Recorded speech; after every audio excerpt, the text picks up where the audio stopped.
വേദാന്തം പഠിക്കുന്നവന് ധൈര്യം വേണമെന്ന് പറഞ്ഞത് എന്തുകൊണ്ട്? ഭഗവാന് ധൈര്യം എല്ലാവർക്കും വേണം. ധൈര്യം ഇല്ലാണ്ട് ഒരു വഴി കൂടെ സഞ്ചരിക്കാൻ പറ്റില്ല. വേദാന്തത്തിന്റെ വഴി കഠിനതമമായ വഴിയാ. ക്ഷുരസ്യ ധാര നിശിത ദുരത്യ. കത്തിയുടെ വായ്ത്തലയ്ക്ക് മുകളിലൂടെ നടക്കുന്ന പോലത്തെയാ.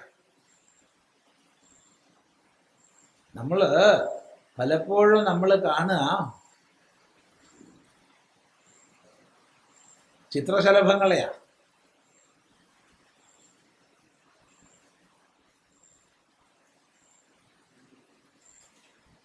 ചിലർക്ക് മനസ്സിലായിട്ടില്ല.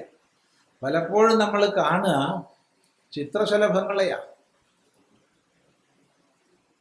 ആ ചിത്രശലഭമായി അത് ഉരുത്തിരിയുന്നതിന് മുമ്പുള്ള പ്യൂപ്പാദശയോ ലാർവാദശയോ നമ്മൾ പൊതുവെ അങ്ങനെ ശ്രദ്ധിക്കാറില്ല.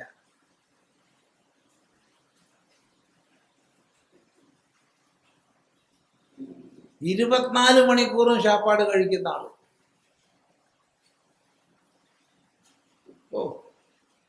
ഒരു കരുവേപ്പില ഒരു ചെടിയൊക്കെ ഒരു ചിത്രശലഭത്തിന്റെ ലാർവ വന്ന് കൂടിയാ തീർക്കും.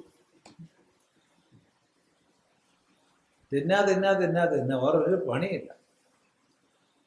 ഈ ലോകത്തെക്കുറിച്ചൊന്നും വ്യാകുലനല്ല. തൻ്റെ ചുറ്റും എന്ത് നടന്നാലും ഒരു പ്രശ്നമില്ല, ഇല്ലേ?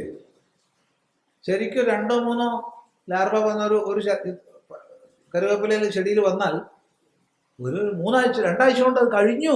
ഒറ്റ ഇലയുണ്ടാവില്ല.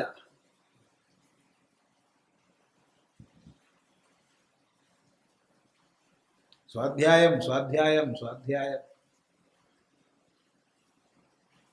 എവിടുന്നൊക്കെ ഏതെല്ലാം ആശയങ്ങളെ സ്വരൂപിക്കണോ അത് സ്വരൂപിക്കുന്നു. ഗുരുനാഥനെടുത്ത് പഠിക്കുന്നു, സ്വാധ്യായം ചെയ്യുന്നു. ലാർവയാണ്, വിശ്രമമില്ല.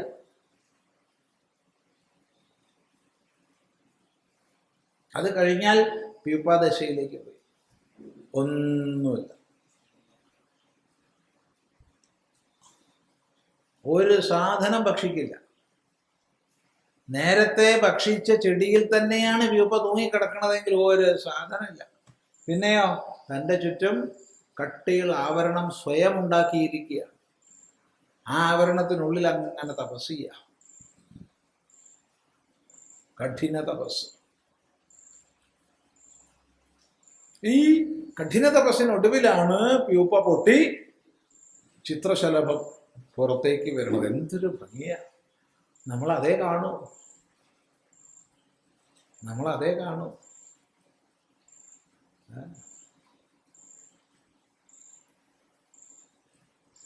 വളരെ സുഖമാണ് ഇവർക്കൊക്കെ, ഇല്ലേ?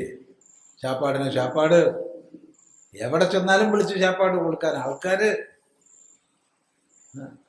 നടന്നു പോവാന്ന് വിചാരിച്ചാലും സ്വാമി കാല് കയറുക പറഞ്ഞിട്ട് കാല് കൊണ്ട നിർത്തുന്ന ആൾക്കാര്. എന്താപ്പത്? ആൾക്കാര് പൂജിക്കാൻ, ദക്ഷിണ കൊടുക്കാൻ.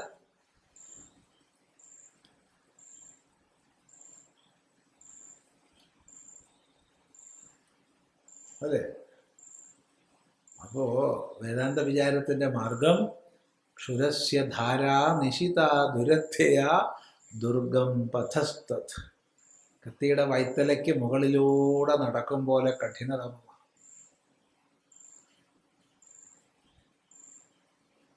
അതുകൊണ്ട് അങ്ങേയറ്റത്തെ ധീരത, മനോനിയന്ത്രണം, ബുദ്ധിയുടെ സ്വാധീനത, ഇന്ദ്രിയ നിയന്ത്രണം എല്ലാം വേണം.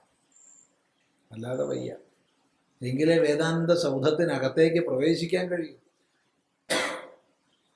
അത്ര സുശക്തമായി സംരക്ഷിക്കപ്പെടുന്നതാണ്. ചിന്തിക്കുക.